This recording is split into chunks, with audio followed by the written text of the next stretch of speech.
happening to the Rohingya Muslims in Myanmar. The army there is accused of burning villages, of killing, of rape, of ethnic cleansing, and thousands upon thousands of people have been escaping to nearby Bangladesh. Now, I want to have a word on this with Mike Noyes, who's the head of humanitarian response at Action Aid. Mike, can you tell us what the latest in the situation on the ground is? Yeah, thanks, Alec. Been talking on a daily basis with my colleagues on the Bangladesh side of the border with Myanmar, and over the past couple of weeks, as you've probably seen, something not far short of 400,000 people have crossed the border. That was 400,000, you said there. 400,000, yeah. Something like 40% of the known Rohingya population, it's estimated at, have crossed over in the past few weeks. What we're seeing there, according to my colleagues who say they've seen nothing like this ever in Bangladesh, and Bangladesh, unfortunately, is a country that's has had its fair share of disasters and problems of this nature. Mike, can you tell me a bit about our listeners, a bit about the background? Because although we're now seeing this on our news bulletins, perhaps not enough, incidentally, in my opinion, given the enormity of what's going on, the Rohingya Muslims have been a minority in Burma, as it was for many years, and have been persecuted for many years, but nothing like on this scale in the past. Would that be correct? Yeah, I think that's fair to say. There have been sporadic incidents. The Rohingya often find themselves in trouble with the Burmese authorities, and there are times when the numbers cross the border for a short while and come back, and there's been a big refugee population outside Myanmar for some time now. But what's gone on in the past few days, since 25th of August, when there was an attack by Rohingya separatists on some police posts, and the army has responded quite heavily. This has been unprecedented in terms of the scale, in terms of the intensity, and sadly doesn't look as if it's one of those temporary things. Looks as if this is people are moving with no expectation of going back anytime soon. And I see today that Aung San Suu Kyi, who's been such a heroine to so many people, but now is in danger of having a reputation as leader of Burma sullied. She's been told by the UN Secretary General that she has put a quote, a last chance, unquote, to halt the army offensive. But firstly, can she do that? And secondly, what is the United Nations going to do if she doesn't? I think they're two very different questions there, and I'm sure they're questions that are concerning her deeply. I mean, what we do know is that Aung San Suu Kyi is not leading the military operations, doesn't actually have control over the military. As you said, the UN, people like Desmond Tutu, people like Malala have all asked her to do more. It's a very difficult situation in Myanmar. What can the UN do? I mean, it's a difficult one. The first thing we're doing, the first thing the UN are doing, the first thing people like us are doing is calling for the right to access which international law gives us, so that we can both see what's happening on the ground inside Myanmar and bring the urgently needed and independent relief to people who are victims of this conflict who are still inside the country. Mike, for the people listening to LBC and enjoying the debates that we're having about UK politics, European politics, but also affected by the atrocities which are taking place, I mean, how can our listeners help? I mean, what would you like to see individuals do to try and respond to this ethnic cleansing which is going on in Burma? It's a difficult one to know what we can do as individuals here. I know that certain areas have asked people to get in touch with their MPs to raise the issue. I mean, we've certainly seen that the UK government has spoken out against the situation. I suppose in these situations we always look at not just what they've done, but whether they can do more on this, both in Myanmar and also in Bangladesh, where Action Aid is one of a number of agencies who are on the response. One thing, of course, I would ask people to do is to support agencies like my own who are attempting to deal with the influx in Bangladesh. We've got teams on the ground who've been there for over 10 days. So Action Aid is, your practical assistance is on the ground in Bangladesh with the refugees fleeing from Myanmar?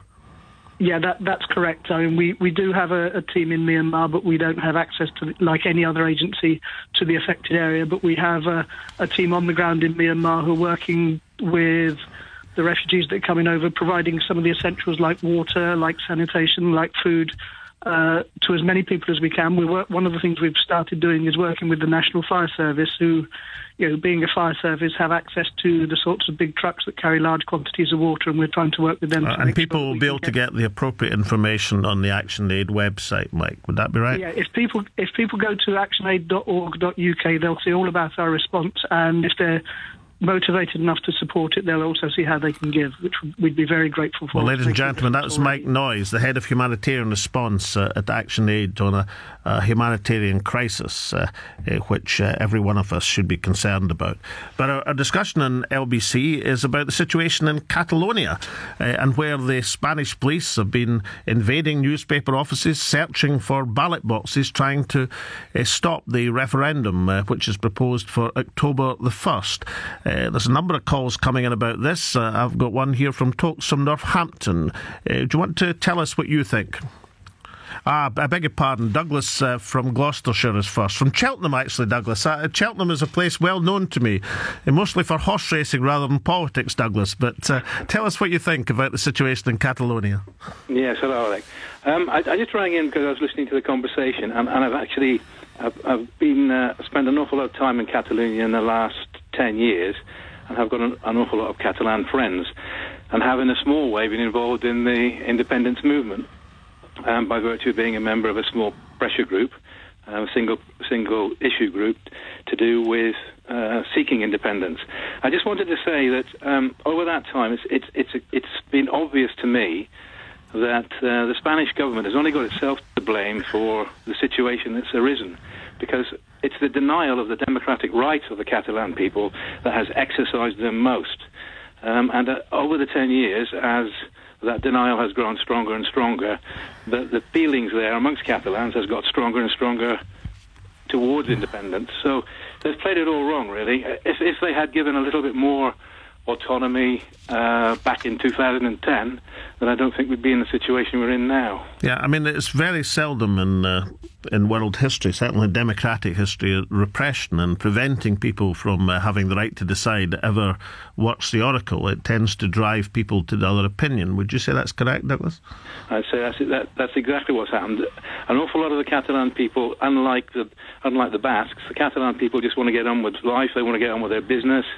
They're sort of peaceful, quiet, easygoing kind of people. But if you start telling them that they can't have a vote, or that they can't use their own language in the teaching of in schools, or you start modifying statutes, as the Spanish Constitutional Court did in 2010 to water down a statute that was giving a little bit more autonomy to the region, then as you do that over time, of course, more and more people get more exercise, as I said, and become hardened towards it. And as somebody who's taken an interest in this, Douglas, I mean, how do you think this is going to play out? Firstly, over the next couple of weeks, and secondly, over the medium term. Where do you think Catalonia is headed? Oh dear, it's very difficult. I think that if the Guardia Civil don't interfere too much, and the Spanish government don't interfere too much, then the vote will go ahead. But that's by no means certain, because the Spanish government have kind of dug themselves into a hole, and they're really, really fearful of the referendum vote going ahead. All this messing about with ballot boxes, etc., that you've mentioned. So I'm not even that convinced that the vote will go ahead on October the 1st. But if it does, then I think it'll still be a close call as to what the result is. Subsequent to that, if the vote is for independence, of course, the Catalan government has said that they'll declare unilateral independence and prepare all the legal work to do that the day after the vote. And I think if that happens, then all sorts of stuff will hit the fan, I think. It's very, very exciting for me, from my point of view, but it's also very worrying as to what might happen given the history of what the Spanish government's done in the past, Franco and so on. Douglas, thank you so much for your call. It's really good to get a call from somebody who's taken a real interest in this. And we're having a lively discussion on the situation in Catalonia, where the Spanish government have sent armed police into newspaper offices searching for the ballot boxes in an attempt to prevent the Catalonian proposed referendum on independence, which has been set for October the 1st. Now, a number of people have very strong opinions on this. Tokes from Northampton, for example. Tokes, what's your interest in what's happening in Catalonia? Hi, thank you for having me. I think with the Catalonian independent vote, voting to decide their own future to hold a referendum on self-rule. They're completely entitled to it, which is obviously opposed by the government. And the scary thing for me, or for most people in the Western world, would be the Spanish government's attempt to use an armed police to try and stop the democratic process. By raiding printing shops, newspaper offices. This is surely a threat to the liberal democracy as we know it. And as part of the EU country, I think us as the UK or any other EU members at the moment need to speak out against the government. It is a disgrace that we're finding this happening quite close to us, we all have a responsibility to speak up against this, and I'm not sure what our response is or the government response is in this country. Well, I don't think Boris has had time to do anything about Catalonia. He's been too busy writing articles about his own government without talking about the Spanish government. Do you think, Tokes, this is something that Boris, perhaps as Foreign Secretary, might be turning his attention to? I would think his attention should surely be on that as well, because one of the founding political ideologies, it's around liberal democracy, rule of law, and human rights. And if people's human rights potentially are being trampled on, there are threats being made to mayors of the Catalans that they might be picked up or locked up. And this is something I didn't think would be here in the West. And if it's happening here or in the West, supposedly the landscape of democracy is surely changing before our own eyes. And were you listening earlier, Tokes, when the Catalonian Foreign Secretary Raúl was on, speaking about the situation in the ground? I mean, it seemed quite gripping what he was saying about being in the eye of this particular political storm. And were you as concerned about it as some of our other listeners have been? Yeah, definitely. I think they might have got to a position where the governments are not going to back down. And what happens on the 1st of October when people still decide to go ahead with this? I'm just worried that, what that might turn into is the crushing of the will of the people.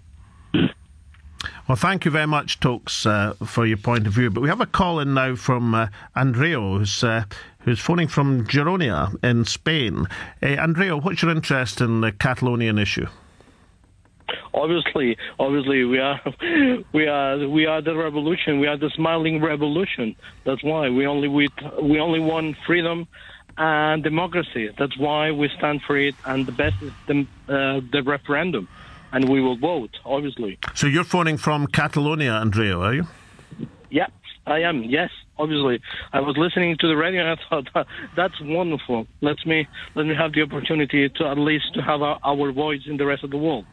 Good, excellent. And is what you've heard in the broadcast so far, I mean, you're on the ground there, I mean, how concerned are people about their ability to have a democratic choice being restrained by armed police? I mean, we find arming police, even against instances of terrorism in this country, a large step to have to take, necessarily have to take, but nonetheless it's a large step. We're not used to the concept of armed police.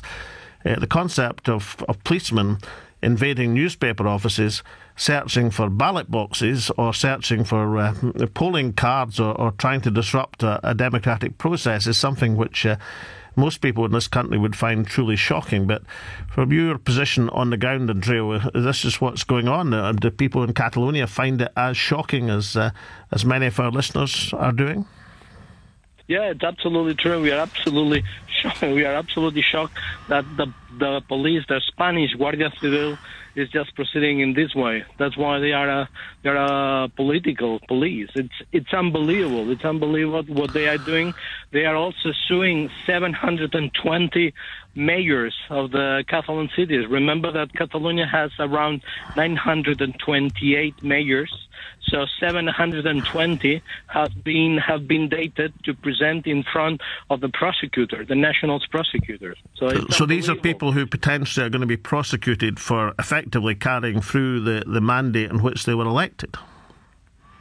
Exactly. Technically, exactly. It's the people. If the people of the city, they want to vote, the mayor should go in front. That's why they have done 720 Catalan mayors. They are with their population as they want to vote. They have been threatened, and now they have received an official dating to present themselves in front of the prosecutors, which depend from the national prosecutor in Madrid. And one last question. Since you're kind enough to phone from Catalonia, are you yourself involved in the independence movement? Are you involved in the groups, the various groups who are campaigning at the present moment, Andrea? Yes, I am. I am a member of a group, but I'm also a volunteer. I've just sent an application by internet to be a member, and also we are making campaign in favor of this, obviously. Our next call is Louis he's from Catalonia, but says to us that he's voted for independence already, and he's phoning from Worcester Park. Louis, how can that be? How can you have voted already when people are wondering whether they're going to get the right to vote? Good afternoon, Alex. Yes. As a Catalan living abroad, there is a registrar for all the Catalans that we live abroad. It's a easy process to go through to get registered there. But so the Catalans that we are registered in there, we have received already instructions of how to vote abroad, and I have already sent my ballot. So you've voted by post already. So, and are you sure your vote's going to get counted, Louis? I mean, is your vote going to be intercepted by the mail service in Spain, or the police going to get their hands on your voting paper, or are you confident it will get into safe hands and be counted with the rest on October the 1st? Well, I hope so. I know that the postal system in Spain has already been given instructions by the government to intervene anything that is related to the referendum. And will they be able to tell you? I mean, I'm interested in this. So if they've been given instructions to kind of seize postal ballot papers, how is this vote going to be able to take place? Or will they be able to tell your letter from any other letter? Has it got marks on it that says it's a ballot paper? My letter has been sent to the Catalan government office in London. Oh, I see. Yeah. So they're sent by the Royal Mail to the Catalonian office in London, and they'll be transporting it to Catalonia. Correct. Well, so you've managed to get round the postal ban. Well done, Louis. It shows a degree of ingenuity. Well, that's highly interesting. It's quite an interesting reflection, of course. If anyone in this country was to interfere with a postal ballot in any way, shape or form, it would be a serious and very grave offence. So the idea that a postal service should be instructed to try and intercept ballot papers is quite a different version of democracy.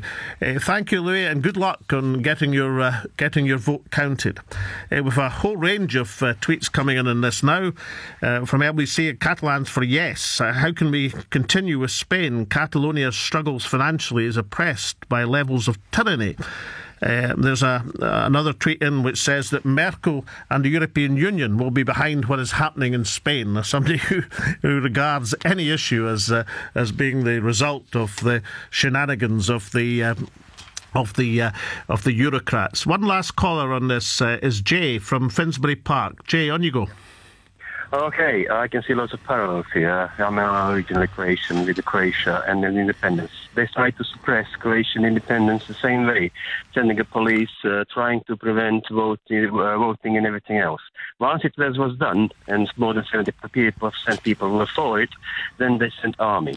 So I wouldn't be surprised that EP, which is half populated by fascists, ex-Frankists, okay, including the Hoi. So, Jay, you're saying you think that the obviously all of us across Europe hoped and believed that fascism ended in Spain with the death of Franco and the resumption of democracy. You're worried that might not be the case? Yes, I have friends in Catalonia, in Spain and so on. I'm quite familiar with the laws and so on. They're all pointed towards fascism, especially the latest law that was against the public demonstrations and everything else that has to be reported to the police and so on. Everything points back to Franco. But, Jay, thank you so much for your insight. Well, my opinion, ladies and gentlemen, is that if you try to repress people's right to decide, the right of self-determination, you'll end up achieving exactly the opposite effect that you had intended, and the Spanish government would do well to take notice of that simple democratic fact. Do not interfere with the people's right to decide. Now, for the last section of today's show, we're going to talk about terrorism in the UK. We've had 5 major terrorist incidents this year alone. That's 1/3 of all of the terrorist incidents across Europe, which is an extraordinary figure when you think about it. So for our last section, I want to discuss the issue of whether this is the new normal. Do we have to get used to this level of terrorist incidents, or is there something that can be done to try and stop this succession of atrocities? But first, let's have a chat with Vincent McAviney, the LBC senior reporter who's been following the developments of today. Vincent, what's the latest? Police are continuing to question the 21-year-old man they arrested at around midnight last night.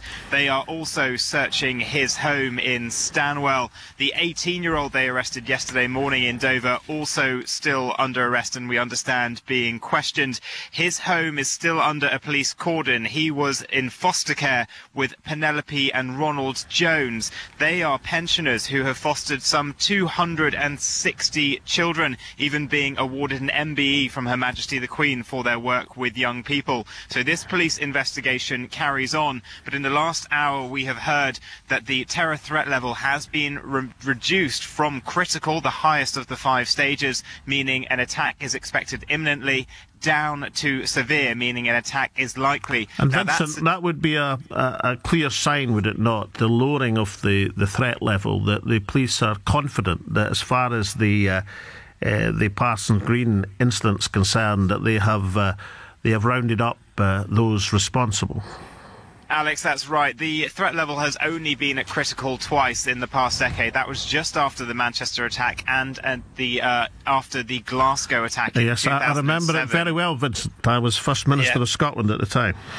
Yes, well, it's only ever kept at that level for 3 to 4 days. And like after Manchester, when they felt that they had gone through the network that the bomber, that terror attack was in, that they then reduced the threat level. They have said, though, that Operation Tempora, which is the armed forces personnel guarding at certain sentry posts around London and the country so that police officers are more free to carry out these investigations, that will stay in place for at least the beginning of this week and then be wound down. But the threat level being reduced is an indication that they think that this specific little group, they have caught everyone involved with it.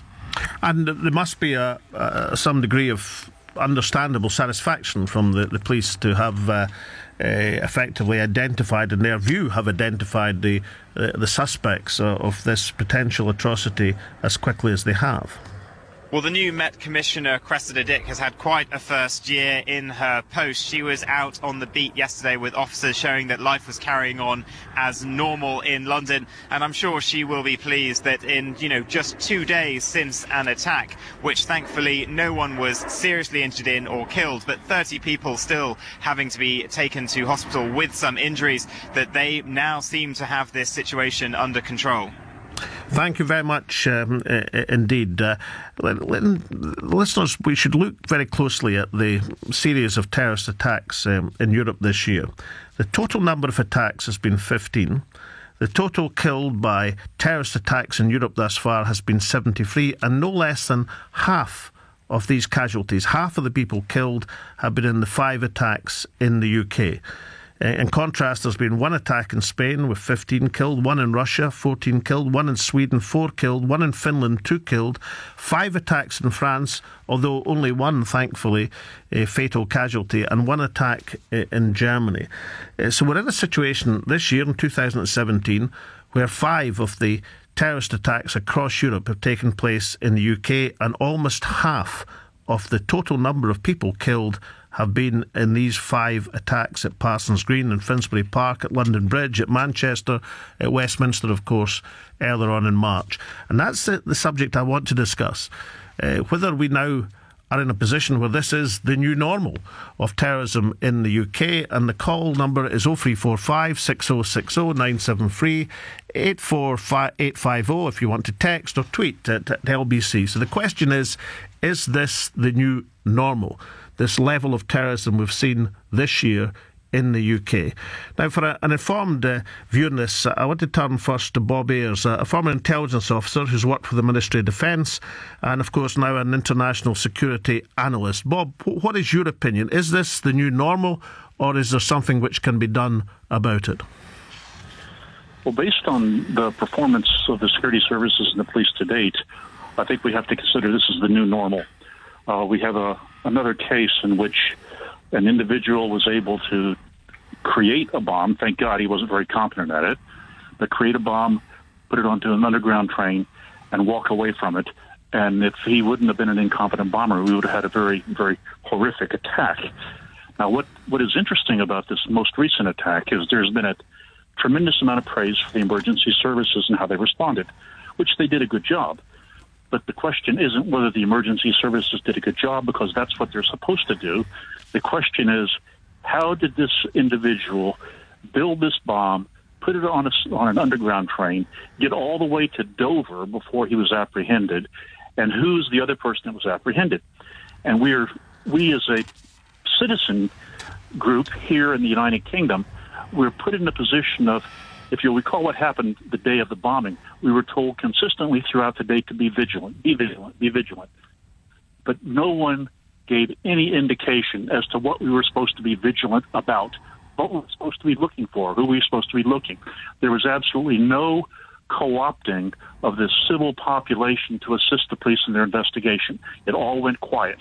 And as long as we continue to respond to terrorist events by dropping a cone of silence over all of the people that may be able to contribute to the police's activity, I think we're going to have to realize this is going to occur again and again and again. So what would your alternative be, Bob? How would you respond in terms of enlisting the popular help in combating terrorism? Well, the first thing that we have to do is we have to inform the citizenship as to what they can do to contribute to the counterterrorism activity before the event, and more importantly, after the event.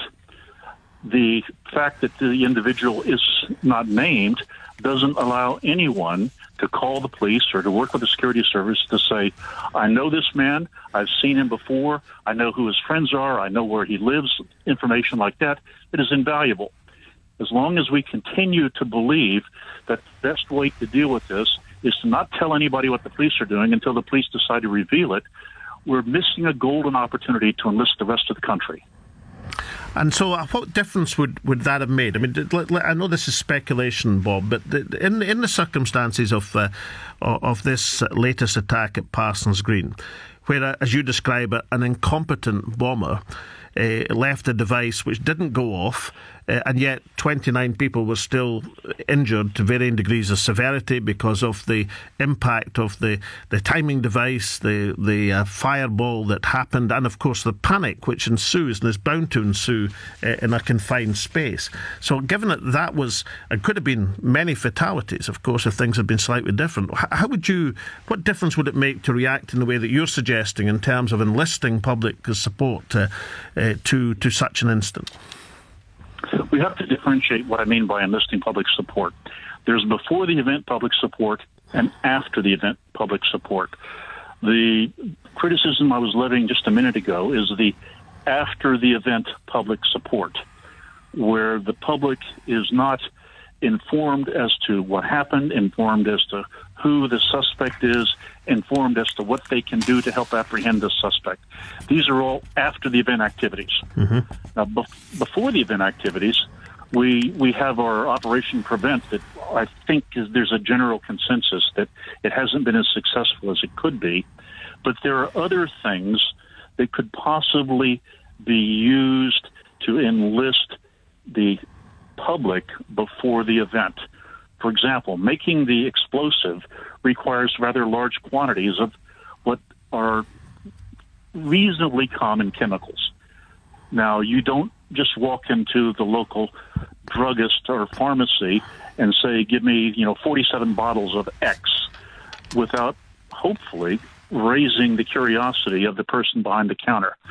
We could certainly inform the people that work in the drug supply industry as to what the sort of drugs are that we're concerned about being bought in bulk or in volume, and use them to help provide an information flow to the police somebody's buying these explosive precursors.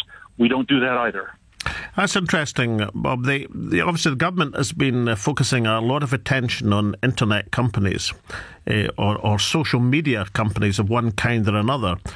Do they have something to answer for, or should their support be being better enlisted by the government? What's your view?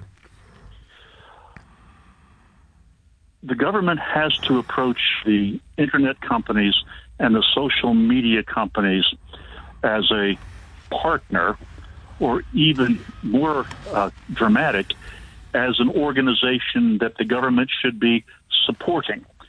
The way the government relates to the internet companies and the social media companies now is very traditional government. I saw this in the United States. I've seen it here. The government walks in and says, we're the government. You're not. You're going to do the following things because we want you to. And, of course, that doesn't elicit collaborative behavior. What we have to do is to say, let's change the paradigm. Let's go to the social media companies and say, as the government, what can we do to help you to better identify this sort of suspect activity? Is there anything we can do to help you? Can we give you more funding? Can we give you some technical support?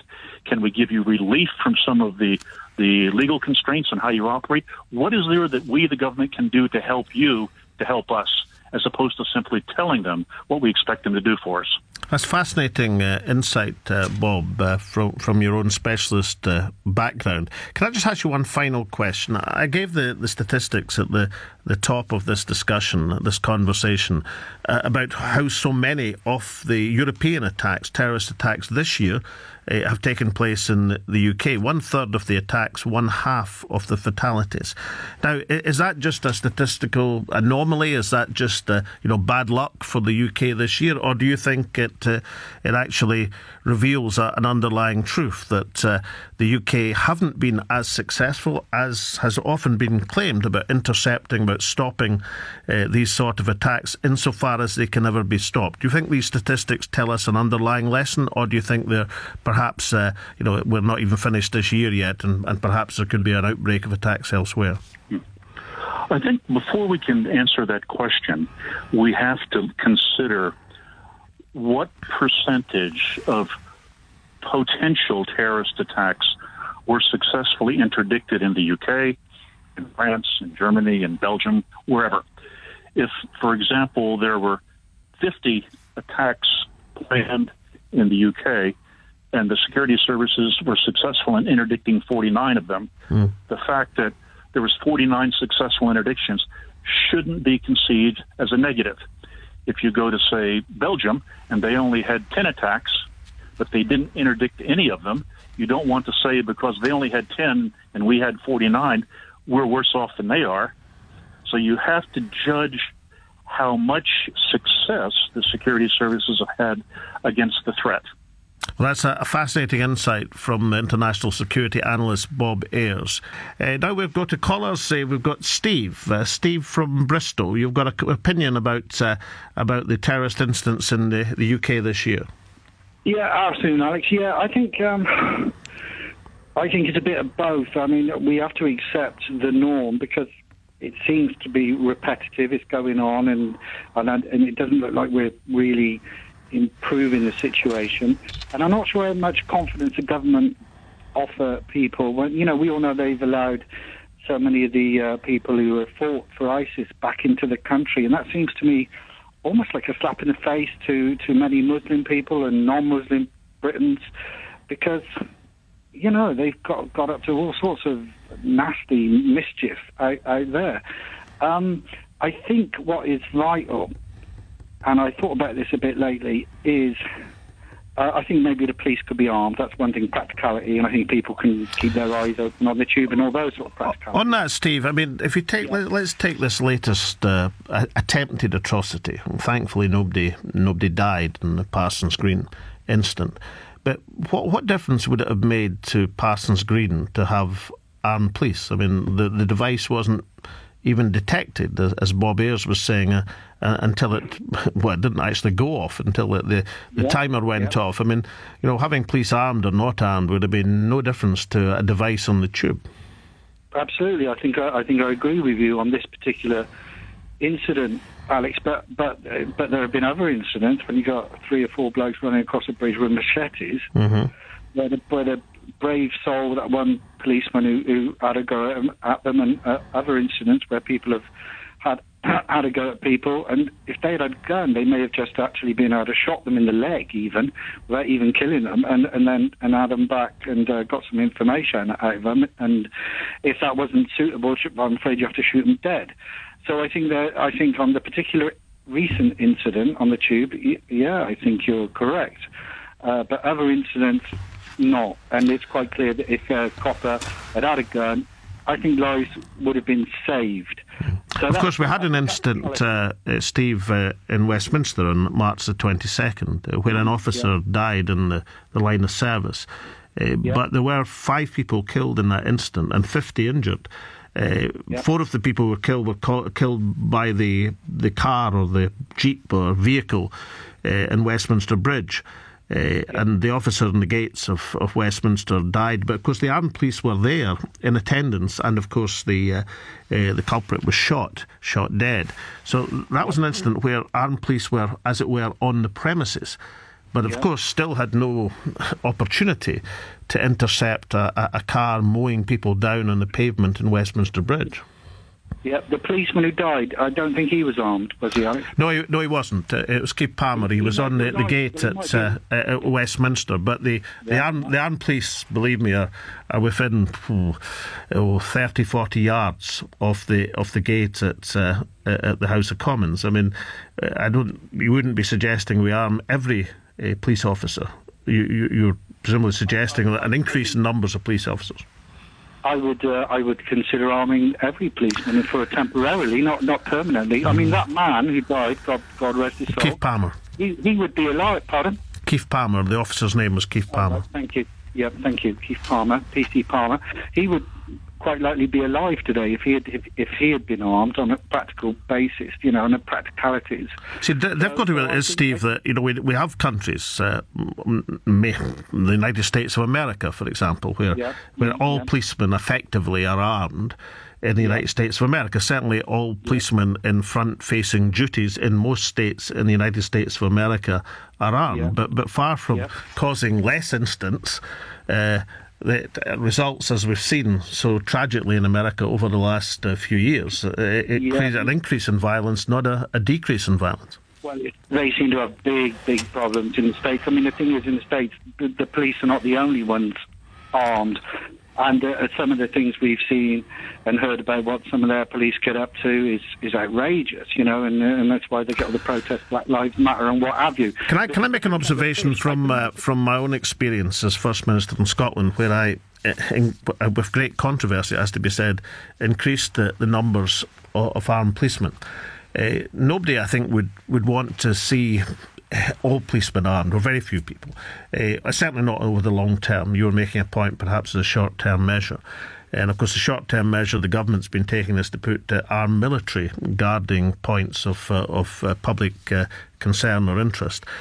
But the question of availability of firearms for police is one which is very pertinent here. Traditionally in the UK, apart from the small segment of armed officers, people had to effectively go to the arms store and check out the weapons and then go and be called to an incident. Now, clearly, if you have a lot of incidents, then the delay, particularly in the non-urban areas, of getting armed police on site can be quite considerable. Less of a problem in London, the big metropolitan areas, but certainly in many towns and villages that would be the case. And one of the things we tried to tackle in Scotland was how you could safely have the availability of trained armed officers so as they didn't have to go back to the station to check out their weapons, but actually could be carrying their weapons. Now, there was a huge controversy about it because, if I remember correctly, an armed policeman went into a chip shop in Inverness, and there was a huge press hoo-ha about it.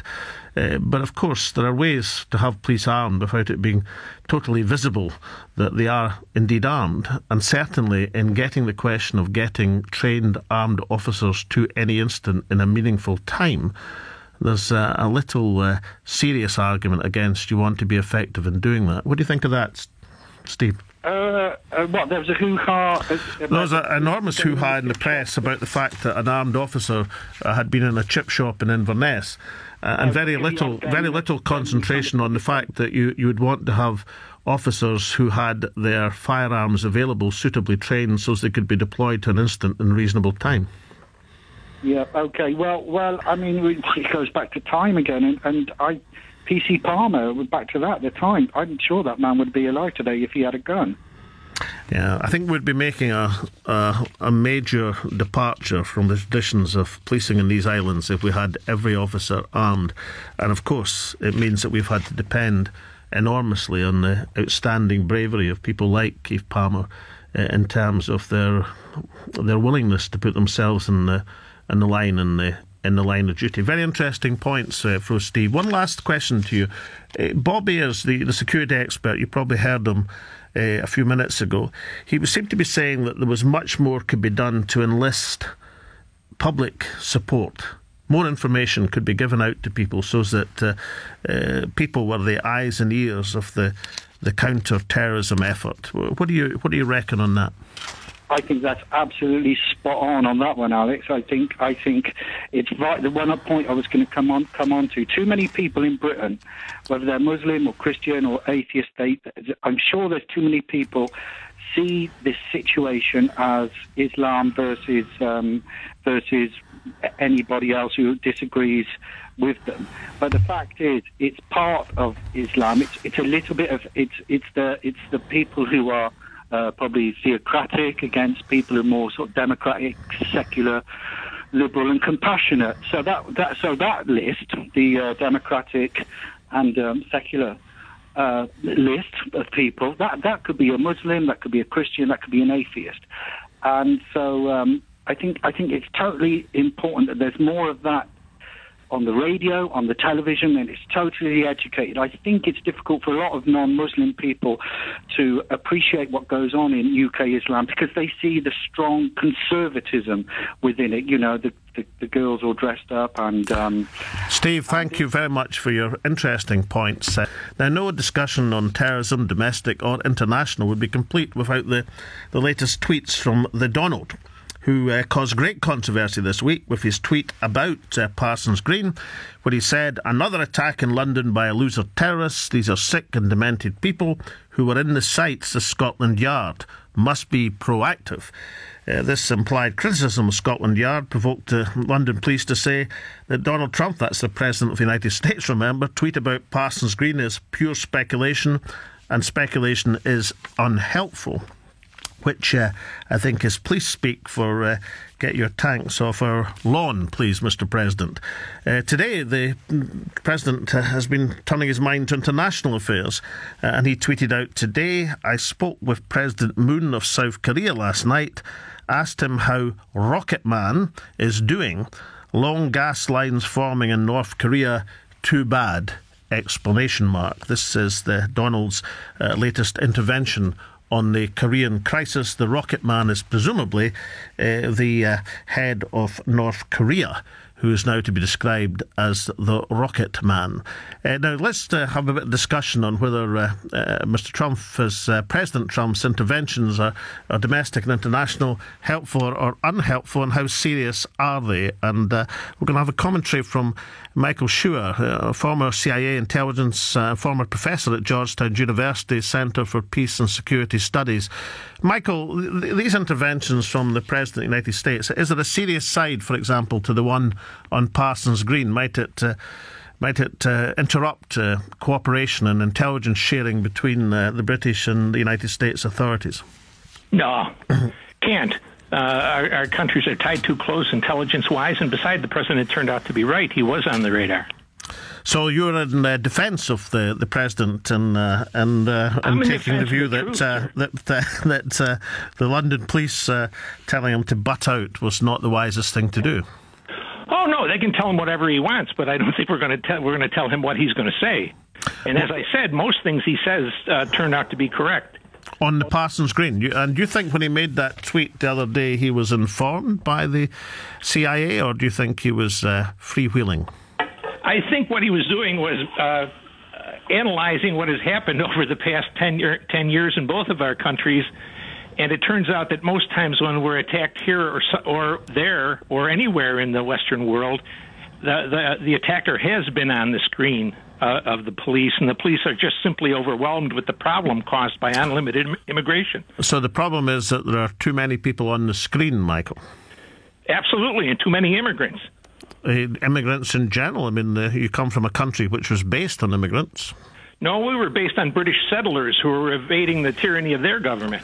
You mean like, well, I can offer you a few examples of tyranny, but I mean, for example, the President's mother, of course, Mary McLeod, was an economic immigrant to the United States who was extremely well received in the United States and went on to build a wonderful life for herself. It might be, of course, that other immigrants would equally like that opportunity. Absolutely, but they got to have something to put on the table besides a religion of war and an inability and an unwillingness to assimilate. I would agree with you otherwise, sir. So is it only Islamic immigrants, Muslim immigrants that you're worried about, Michael? What I'm worried about is illegal immigrants, sir. Unvetted illegal immigrants, whether they're from Hungary, Saudi Arabia, or Guatemala. But I don't care who comes into this country, basically, as long as it's legal. None of the terrorist attempts in the UK over this year, Michael, have been made by illegal immigrants. They've all been perfectly legally staying in this country. Indeed, with possibly one exception, they've not been immigrants. They've been second, Why are they in the third, country then, sir? Well, they're second, third generation people, homebred in England. Well, why have you let them in the first place, I wonder? Because they were born here, Michael. They were born in the UK. Well, why did you let their parents in? You know, that's the problem, so sir. We could genetically trace. Business. Well, this is like this is not like that futuristic film where people used to go back in time because of and trace down crimes that hadn't yet been committed. So what you're suggesting is that we should be able to genetically trace those who've got a propensity to terrorism and shouldn't have let their parents or grandparents or great-grandparents into the country. I think what I'm saying, sir, is you should have an estimate as a common sense person of who's going to fit and who isn't.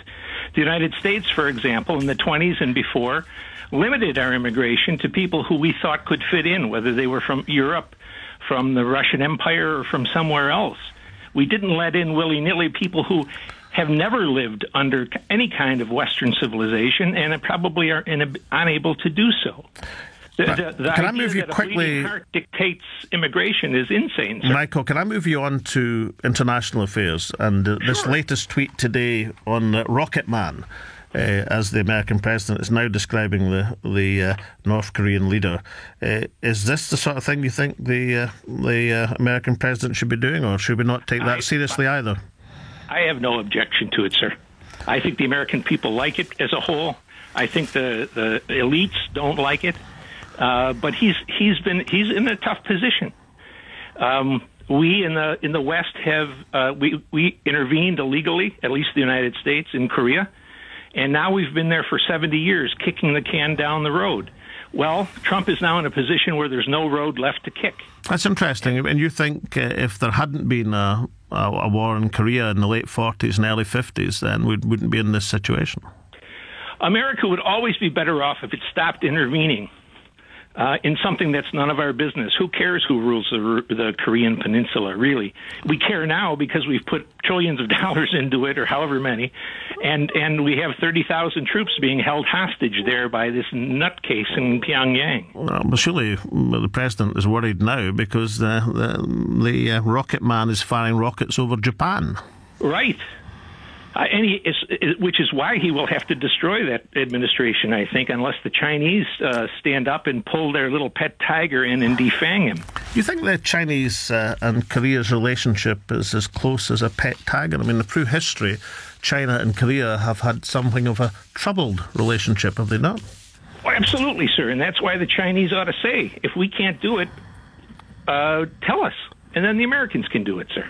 Well, I think that the Chinese are suggesting they think the military option might not be the best one. Do you think the military option is the best one, Michael?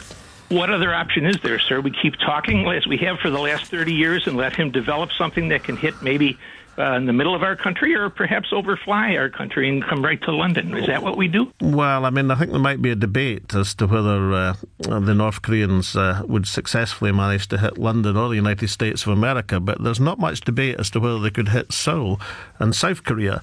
And I suppose the real drag on military intervention is the consequences for casualties elsewhere in the Korean Peninsula, would it not be? Well, what do you do then, sir? You just wait? Well, I suspect something the Korean people to death, I suppose. Well, I think, as someone who yourself has said that you don't like American interventions, presumably you didn't like the American intervention in Vietnam, for example.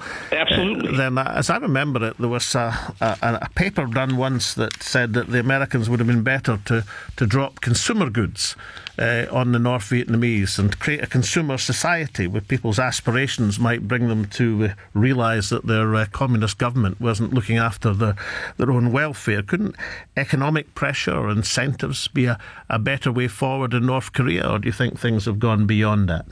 Well, sir, haven't we shipped food and oil and all kinds of things to sweeten them up? The Clinton administration helped them with nuclear power because they promised it was going to be for peaceful uses. It seems to me we've tried. My God, I don't think anyone could accuse the West of not having tried to defang this person. Can I ask you a personal question, Michael? See, sure. When you were a professor in Georgetown, it's an amazing university, incidentally, and I've had the privilege of speaking, of course, in the dome at Georgetown, which I absolutely adored, and Jefferson is one of my great heroes, of course. But when you were the professor at Peace and Security Studies, was your emphasis on the security rather than the peace side? Yes, it was. Because I think peace is simple for the United States. We just simply stop intervening in other people's affairs. I somehow suspect it. Can I thank you so much for your contribution? Steve, on you go. Yeah, absolutely it's going to be the new normal, because that's one every other month now. If you look at, we're only 9 months into this year, nearly into the 10th month. So it's one every other month. So the trend is on a rocket kind of upwards trajectory. And you know, when you was talking to the analyst, he was saying about what the police involvement, what he failed to get across, I believe, was the fact that I think that it's 3 a week or a day that the police have been foiling as well. Well, there's been a variety of figures on the number of attacks, serious attacks, that's been intercepted. And Bob Ayres made the point that you've got to judge the number which are successfully intercepted before you can judge the effectiveness of your security operation. But what interests me about the figures this year, Steve, is that the only other country in Europe which has had the same number of attacks is France. And fortunately, probably because there's so much chance in these things, they've had very few fatalities this year as opposed to last year and the year before in France. But they've had 5 attacks. But we've had 1/3 of the total number of attacks in Europe and 1/2 of the fatalities. Now, this may be a statistical anomaly. I mean, it could be that next year the circumstances will be entirely different. But from the way you're speaking, you think this is the new norm. I think. I mean, what is it? This boy was unlucky. I mean, he didn't put the bomb back together. Perhaps he was living in that house with the foster parents, and they were saying to him, "What are you doing up in your bedroom all the time?" You know, and he's making a bomb in a bucket, and they don't know. Yes, it looked, I mean, for the untrained eye, which I'm sure both you and I have, it did look like a pretty spatchcock job from the photographs that were around the internet on it. It's an improvised device. But, I mean, the fact also is that they estimate, 25,000 jihadis have returned to the UK. So I would say... Except none of these jihadists returning to the UK, I think it's a bit less than that, but none of these people returning to the UK are identified in any of the incidents that we've had so far. Most of the incidents... Yeah, well, but that's the question, Steve. Most of these incidents, of the 5 that we're speaking about, that's Parsons Green, Finsbury Park, London Bridge, Manchester, Westminster, have been carried forward by people who are second, third generation, people who've been brought up in this country. Yeah, because your culture is not an overcoat. You know, you don't take it off at the airport, or you're not born and you take it off and put on a British culture. Mm-hmm. When they look at the news and they see their homeland, their ancestral homelands being ripped apart, I mean, I'm sure they've probably still got family and relatives there who may be dying. So, you know, the reason I believe is, you know, we're so involved in these wars that it does breed enemies at home. And let's face it, with the gun question with the police, the country's changing, Alex. It's not like when you and I was growing up, where we all sat around eating cucumber sandwiches. What age are you, Steve? There's haggis and neeps for me, Steve, but what age are you? I'm 53. Right, okay, well, you're slightly younger than me, but we're off a generation. I mean, we heard earlier that people advocating that every police officer should be armed. Do you think everyone should be armed? Oh, yes, because the country's changing. It's changing. Except, of course, Steve, it brings us to this, that, you know, we've had 36 people killed in the UK in these 5 incidents this year thus far. That's half of the total across Europe. And that is absolute tragic, every single one of them, as are the total of people who've been maimed or injured, including the 29 who were affected by Parsons Green. But I was speaking to that American professor, and, you know, 36 people killed would be, 2 or 3 days of casualties in America in terms of gun crime. You know, wouldn't it? I mean, if you get to a situation where all police officers are armed and you move totally away from the traditional form of policing in these islands, don't you move towards a situation as they have in America, which doesn't end up in making people safer, but it makes casualties and gun crime and shooting the norm, as opposed to something which is exceptional and disgraceful? No, you don't, because there's going to come a time, okay, and let's hope it does. Let's just say the worst scenario. Supposing there is a cache of fully auto weapons somewhere, and we're going to get a Charlie Hebdo. Mm-hmm. Now, I would rather our police be all of them carrying guns than not, especially with the way things are. Well, thanks, Steve, for putting your view across. We're going to have to disagree on that one. And the other thing I'd say, not just to Steve, but to other callers, I mean, people identify this as a particularly Muslim problem. Let's remember Andres Breivik, if you remember, the Norwegian white Christian supremacist who managed to exterminate, I think would be the right word, 70 people in Norway just a few years ago. This is not something confined to one religion. It's confined to people of extremist views.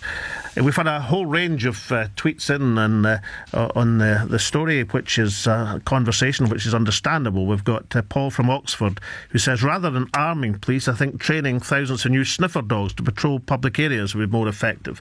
Politicians for People says that the mosques had given information on 2 of the terrorist acts which weren't acted upon.